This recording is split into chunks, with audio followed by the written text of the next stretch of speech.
अस्सलामुअलैकुम, welcome to our channel. तो आज की इस वीडियो में हम मैथ 202 यानी डिस्क्रीट मैथमेटिक्स का जो क्विज नंबर 1 है उसके बारे में देखेंगे। तो यहाँ पे मैं आपको क्विज नंबर 1 जो इसको अटेम्प्ट करने की जो डेडलाइन है वो 15 जून है। तो 15 जून से पहले पहले आपने क्विज 1 जो है वो अटेम्प्ट करना है। तो इस क्विज 1 के अंदर कौन से सवाल पूछे जाते हैं और इनको हम किस तरह हल करते हैं, तो ये मैं इस वीडियो के अंदर डिस्कस करूंगा। तो चलिए वीडियो स्टार्ट करते हैं।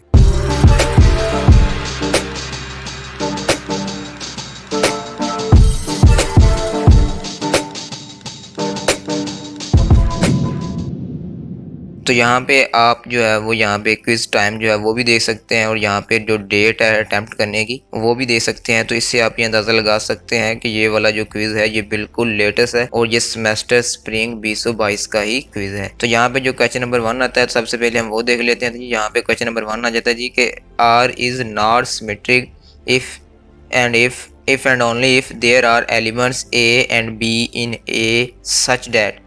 तो यहाँ पे R इज़ नॉट सिमेट्रिक। तो सिमेट्रिक कब नहीं होता हमने ये बताना है यहाँ पे।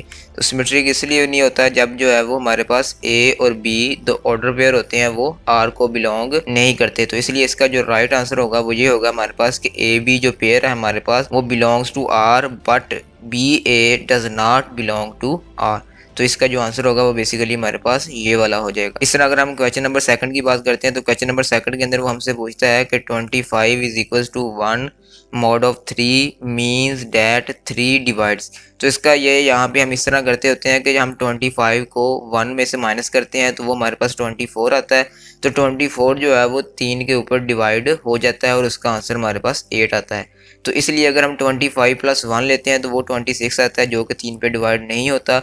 इस तरह 21 डिवाइडेड बाय 1 वो भी नहीं हो सकता और ये भी नहीं हो सकता। तो इसलिए यहाँ पे जो राइट आंसर है ये आपको आपके अपने हैंडआउट्स में भी मिल जाएगा। तो हैंडआउट्स के अंदर भी यही एग्जांपल जो है वो दी गई है कि 25 - 1 डिवाइडेड बाय 3। तो इस तरह यहाँ पे इसका जो राइट आंसर है वो 25 - 1 है। उसके बाद हम क्वेश्चन नंबर 3 की बात कर लेते हैं। तो क्वेश्चन नंबर 3 के अंदर वो हमसे पूछता है जी the matrix representation of a inverse relation can be obtained by taking dash of the relational matrix.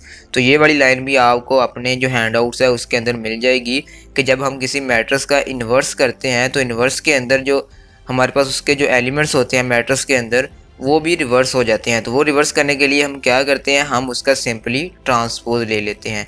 तो अगर आपने कोई रिलेशन फाइंड किया है, अब आप उस रिलेशन का मैट्रिक्स फॉर्म भी लिख चुके हैं, अब आप उसको इन्वर्स रिलेशन फाइंड करना चाहते हैं, तो इन्वर्स रिलेशन की जो मैट्रिक फॉर्म होगी वो किस तरह हम हासिल करेंगे। तो वो हासिल करने के लिए हम उस मैट्रिक्स का ट्रांसपोज ले लेते होते हैं। तो इसलिए यहाँ पे जो राइट आंसर होगा वो ट्रांसपोज होगा।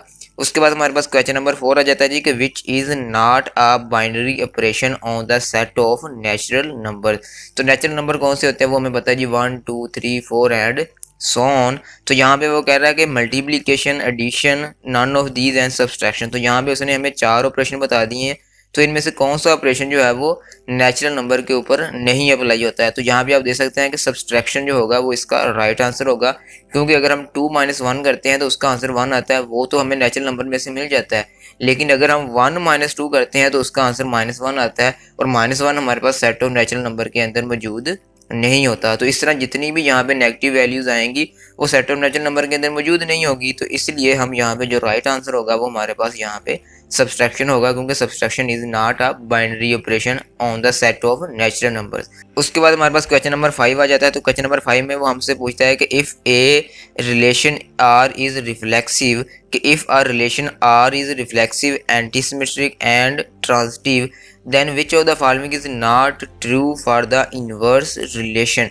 तो कहता है कि अगर हमारे पास एक रिलेशन है जो कि रिफ्लेक्सिव भी है, एंटीसिमेट्रिक भी है एंड ट्रांजिटिव भी है, तो इस तरह का फंक्शन जिसमें ये तीनों प्रॉपर्टीज पाई जाती हैं वो बेसिकली हमारे पास पार्शियल ऑर्डर रिलेशन कहलाता है। तो कहता है कि विच of the following is not true for inverse relation. तो अगर हम पार्शियल ऑर्डर रिलेशन का इनवर्स करते हैं तो वो क्या नहीं होगा। तो उसका जो राइट आंसर होगा वो यहाँ पे inverse relation will be irreflexive होगा, क्योंकि पार्शियल ऑर्डर जो रिलेशन होता है वो इररिफ्लेक्सिव होता है। तो इसलिए यहाँ पे इसका जो राइट आंसर है वो inverse relation will be irreflexive होगा।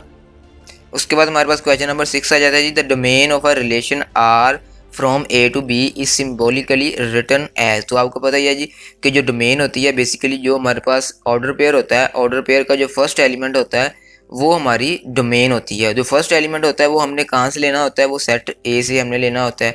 तो इसलिए यहाँ पे इसकी जो सिम्बोलिकली जो राइट फॉर्म है वो यहाँ पे ये आ जाएगी कि a belongs to A such that a b pair should belongs to R. तो इसलिए यहाँ पे जो सिम्बोलिकल फॉर्म है वो ये वाली यहाँ पे बनती है किसी भी डोमेन की इन अ रिलेशन आर। उसके बाद हमारे पास क्वेश्चन नंबर 7 आ जाता है जी कि let R be R relation on a set A if R is symmetric then its complement is.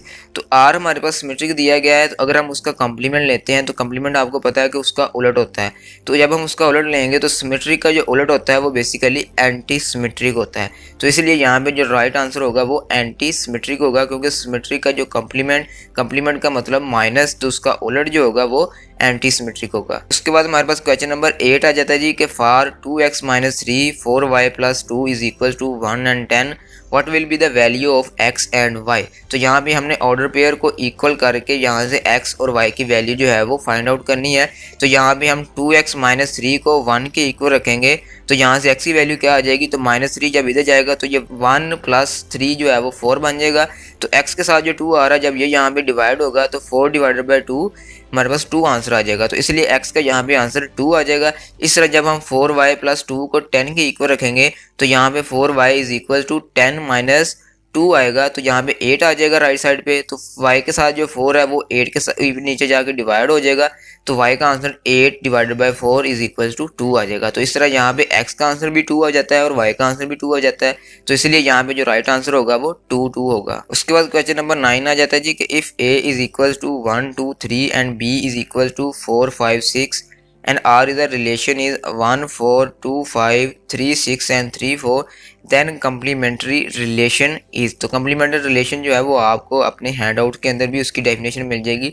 तो complementary relation बेसिकली वो होता है कि ये उन ऑर्डर पेयर पर मुश्तमिल होता है जो कि हमारे रिलेशन के अंदर मौजूद नहीं होते। तो यहाँ पे जो ऑर्डर पेयर हमारे रिलेशन के अंदर मौजूद हैं, इनके अलावा जो बाकी ऑर्डर पेयर होंगे जब हम A क्रॉस B करेंगे तो वो वाला जो सेट होगा, वो वाला जो रिलेशन होगा वो कम्प्लीमेंट्री रिलेशन कहलाता है। तो A क्रॉस B -R, तो -R जब हम ये वाले ऑर्डर पेयर उसमें से निकाल देंगे तो जो बाकी बचेंगे वो हमारा कम्प्लीमेंट्री रिलेशन बन जाएगा। तो इसलिए यहाँ पे इसका जो राइट आंसर है वो यहाँ पे A क्रॉस B -R बन रहा है। उसके बाद हमारे पास क्वेश्चन नंबर 10 आ जाता है जी कि the range of f is a function of x to a y is also called the image of x under f। तो आपको पता है जी रेंज हमारे पास बेसिकली y होती है जबकि x हमारे पास डोमेन होती है।